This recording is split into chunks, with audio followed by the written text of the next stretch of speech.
علامہ صاحب یہ بتائیے گا قادیانی اور مرزائی کیا ہیں؟ اچھا، یہ بھی آپ کا سوال اہم ہے کہ یہ مرزائی اور قادیانی یہ کیا ہے.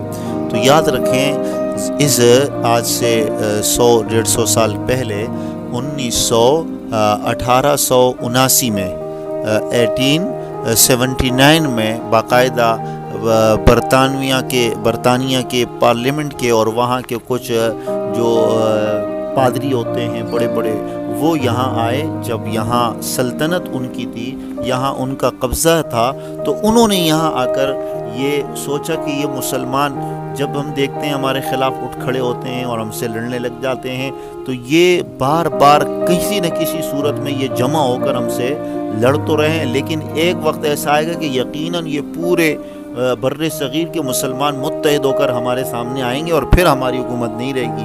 تو اس موقع پر انہوں نے مشورہ دیا کہ یہاں کوئی ایسے لوگ تیار کیے جائیں جو ان میں دراڑ ڈال دے، جو ان کو الگ الگ کر دے، جو ان کو تقسیم کر دے.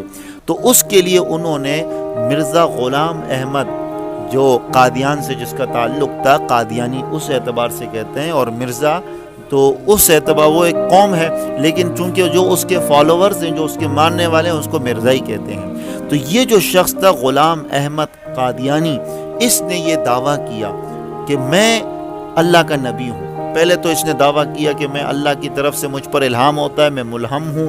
پھر دعویٰ کیا میں معمور من اللہ ہوں.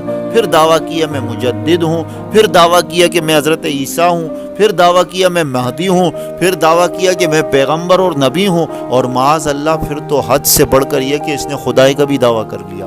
تو یہ جو مرزا غلام احمد ہے، تو جو اس کے فالوورز ہیں یہ کہلاتے ہیں مرزائی اور قادیانی. تو یہ ہیں مرزائی اور قادیانی.